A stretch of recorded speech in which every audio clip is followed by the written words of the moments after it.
نبی پاک صلی اللہ علیہ وسلم نے ذرا حدیث کے لفظوں پر غور کرنا. حضور علیہ الصلوۃ والسلام فرمانے لگے میں نے معراج کی رات کچھ لوگ دیکھے. یہ بات نہ سنائے میری آگے، سنائے، اس بات کو آگے پہنچائیں، اس حدیث کو روایت کریں. حضور فرماتے ہیں میں نے معراج کی رات کچھ لوگ دیکھے جن کے پاس اعلیٰ خوبصورت پیارا کھانا پڑا تھا، بہترین غذا تھی پاس پڑی تھی، لیکن وہ گند کھا رہے تھے، وہ بدبودار چیزیں کھا رہے تھے، کیڑے مکوڑوں والا گند کھا رہے تھے، کیچڑ کھا رہے تھے. تو میں نے کہا کہ جبریل یہ کون ہے؟ تو عرض کی یا رسول اللہ صلی اللہ علیہ وسلم یہ آپ کی امت کا وہ شادی شدہ شخص ہے جس کے گھر میں خوبصورت بیوی ہوتی تھی پر اس کی نظریں پھر بھی گندی تھی. میں کہا کرتا ہوں کہ نکاح نصف الایمان، نکاح آدھا ایمان ہے، تو جو شادی کے بعد بھی نظر گندی کرے اس کو کیا کہوں، کیا کہوں اس کو. اور ہمارے ملک کا میڈیا یہ کہتا ہے کہ بدکاری میں اتنا زور کنواروں کا نہیں جتنا شادی شدہ لوگوں کا ہے. شرم ہی نہیں آتی، کوئی خیال ہی نہیں ہے. یہ بھی معراج ہے، اس کو بھی سنا کرو. نبی پاک صلی اللہ علیہ وسلم نے ارشاد فرمایا کہ وہ گند کھا رہے تھے اس لیے کہ ان کے گھر میں جوان خوبصورت بیوی ہوتی تھی پر وہ گندی نظریں کرتے تھے. خدا را اپنے ایمان کی حفاظت کرے. ہم تو اس ملک میں رہتے ہیں جہاں بچیاں جلوس نکالتی ہیں کہ وہ تو لفظ میرا دل نہیں کرتا میں زبان سے ادا کروں. ایسے ایسے جملے ہمیں سننے کو ملتے ہیں. خدا را اس وقت سے ڈرو جب اللہ کا قہر نازل ہو، اور پھر جب امت مسلمہ پہ جو عذاب آتا ہے اس کی تو شکل ہی اور ہوتی ہے. اگرچہ وہ والا عذاب اس امت پہ نہیں آئے گا جو پرانی امتوں پہ آیا کرتا تھا، لیکن یہ جو روز ہمارے اپنے گلے کاٹ رہے ہیں یہ بھی تو عذاب کی ایک شکل ہے.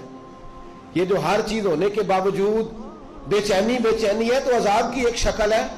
اور دوسری بات، میں ہر معراج پہ یہ حدیث پڑھتا بھی ہوں، یاد بھی کرتا ہوں، سناتا بھی ہوں، اور اللہ جانتا ہے مسجد میں بیٹھا ہوں میں کوشش بھی کرتا رہتا ہوں کہ میرا عمل ہو جائے. آپ میرے پیارے ہیں، میرے لیے دعا کیا کریں، اللہ تعالیٰ مجھ پہ فضل فرمائے. ہزاروں لوگ ہیں میری بات سننے والے، اور ہزاروں لوگ مجھے مل کے کہتے ہیں ہم بدل گئے، آپ کی فلاں بات نے بدل دیا. تو میں دعا کرتا رہتا ہوں کہ یا اللہ مجھے بھی بدل دے.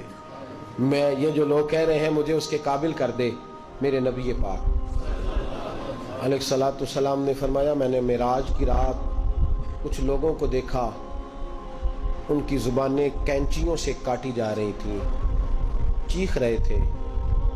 میں نے عرض کی مولا یہ کون ہے؟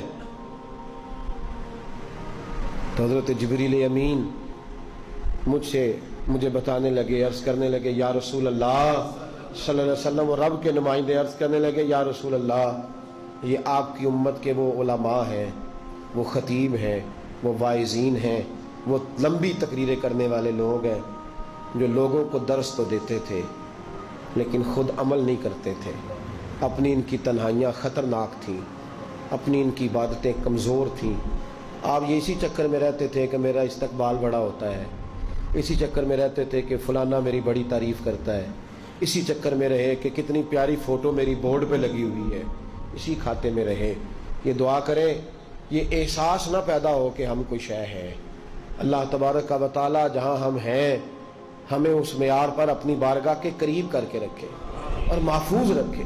لما تقولون ما لا تفعلون، اللہ فرماتے ہیں وہ بات کیوں کہتا ہے جس پر تو عمل نہیں کرتا.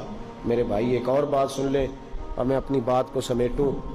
محبوب فرمانے لگے کچھ لوگ میں نے ایسے بھی دیکھے کہ جن کی زبانیں اتنی لمبی تھیں کہ لپیٹی جا رہی تھیں ان کی وجودوں پہ. اور ایک روایت میں اس طرح ہے کہ وہ اپنے ناخنوں کے ساتھ اپنے وجود کو کاٹ رہے تھے. معراج کی رات دیکھا تو میں نے پوچھا جبریل یہ کون ہے؟ تو مجھے بتایا گیا یا رسول اللہ چغل خور ہے، غیبت کرنے والے، لوگوں کی پگڑیاں اچھالنے والے، پھٹے پہ بیٹھ کے، چوک پہ بیٹھ کے، دکان پہ بیٹھ کے رات کو تنہا میں اس کی غیبت کر. چھوٹا گناہ ہے. نبی پاک صلی اللہ علیہ وسلم نے فرمایا غیبت کا گناہ زنا سے بھی زیادہ ہے. ہم معمولی بات سمجھتے لنوریہ من آیاتنا. معراج پہ رحمت بھی آئی تھی، میں نے اس کا ذکر بھی جمعے میں کیا ہے. میں نے بتایا ہے کہ نبی پاک علیہ الصلوۃ والسلام بخشش کا پروانہ لے کے آئے. یہ بھی معراج ہے. اپنے آپ کو بدلو، اپنے آپ کو تنہائیوں میں لے جا کے سوچو. اور خدا را وقت بڑا گزر گیا ہے. اب یہ ارادہ چھوڑ دو کہ میں کل سے شروع کروں، یہ ارادہ چھوڑ دو کہ بس میں اگلے مہینے سے نیک ہوں، بس کر دو۔ بڑا اپنے ساتھ ظلم ہو گیا کہ بس تھوڑا سا ٹائم ہے پھر میں نے بدل جانا ہے۔ مسجد بھی ہے، معراج شریف بھی ہے، رات بھی ہے، اور وہ وقت ہے جس وقت اللہ قبول فرمایا کرتا ہے۔ آج اس سے کہو کہ یا اللہ ہم بدلنے کے لیے آئے، اس سے توفیق مانگو، آج نہیں ابھی سے اپنے آپ کو تبدیل کریں، وہ جگہ چھوڑ دیں جہاں بیٹھ کے گناہ ہوتا ہے، وہ دوست چھوڑ دیں جن کی صحبتیں ہمیں جہنم کی طرف لے جا رہی۔ آ جاؤ واپس، بس کر دو۔ خدا را ہمیں اپنے وجودوں پر رحم کھانا چاہیے، ہمیں ڈرنا چاہیے۔ تو معراج کی یہ نشانیاں ہمیں رسول کریم علیہ الصلوۃ والسلام نے عطا کی ہیں۔ رب کریم ہم سب کو اپنے محبوب کی سچی غلامی عطا فرمائے، اور حضور علیہ الصلوۃ والسلام کی صحیح فرما برداری کے اللہ ہمیں موقع نصیب فرمائے۔ اللہ توفیق عمل عطا فرمائے۔